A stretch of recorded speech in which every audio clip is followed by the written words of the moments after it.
એક હિન્દુ કેવો હોવો જોઈએ આ વાત સમજાવી છે કોંગ્રેસ નેતા જગદીશ ઠાકોરે કે જે રીતે રાહુલ ગાંધીએ હિન્દુની સમાજની આખી જે વાત મૂકી સંસદમાં અને એ મુદ્દાના કારણે ગુજરાતમાં આખી હિન્દુ વિરોધીની જે વાત સામે આવીને એના કારણે ક્યાંક કોંગ્રેસના કાર્યાલય ઉપર પથ્થરમારો થયો છે અને ગુજરાતમાં આખી એવી ઘટનાઓનો એક માહોલ ઊભો થયો છે ક્યાંક કોંગ્રેસ પાર્ટી અને ભાજપ પાર્ટીનો આખા એક જૂથું સામે આવી ગયા છે એક લડાઈઓ થઈ રહી એ રીતના જે સામે આવી રહ્યા છે દ્રશ્યો એના કારણે ક્યાંક જગદીશ ઠાકોરે પોતાની પ્રતિક્રિયા આપી છે કે જે રીતે ભાજપ જ આવી એક ગંદી રાજનીતિ રમતી હોય એ રીતે જોવા મળી રહ્યું છે ક્યાંક રામ મંદિરના ઉપર એમને પ્રહાર કર્યો કે જે રીતે શંકરાચાર્યોને બોલાવવામાં નહોતા આવ્યા એમની ઈચ્છા પ્રમાણે રામ મંદિરનું ઉદ્ઘાટન કરવામાં નહોતું આવ્યું આવી અનેક પ્રતિક્રિયાઓ સાથે જગદીશ ઠાકોરે ભારતીય જનતા પાર્ટી ઉપર ખૂબ જ પ્રહારો કર્યા શું કહ્યું એમને થોડુંક સાંભળી લઈએ।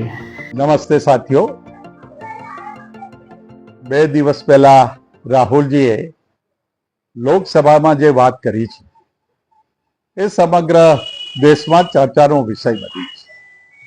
રાહુલજીએ સાચા હિન્દુવાદની વાત કરી છે, હિન્દુ કોણ હોવો જોઈએ, કેવો હોવો જોઈએ એની વાત કરી છે। સમગ્ર વિશ્વને પોતાનું કુટુંબ માને, વસુવૈધ કુટુંબમાં માને એને હિન્દુ કહેવાય।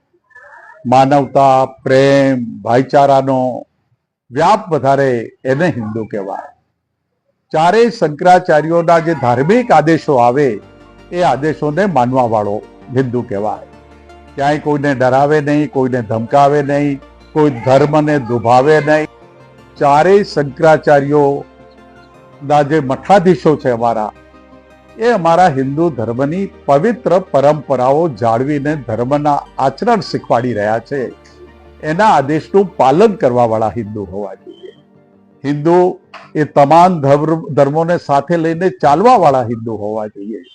હિન્દુ અહિંસક છે, હિન્દુ હિંસામાં નથી માનતો અને એટલે જ તમામ હિન્દુ દેવતા દેવીઓના આશીર્વાદ વાળા ફોટા આપણે જોઈએ છે કે અભય રહો, ડરો મત, ડરાવો મત। આ વાત રાહુલજીએ કરી છે कि हिंदू डर नहीं फैला सकता, हिंदू हिंसा नहीं फैला सकता, हिंदू नफरत नहीं फैला सकता।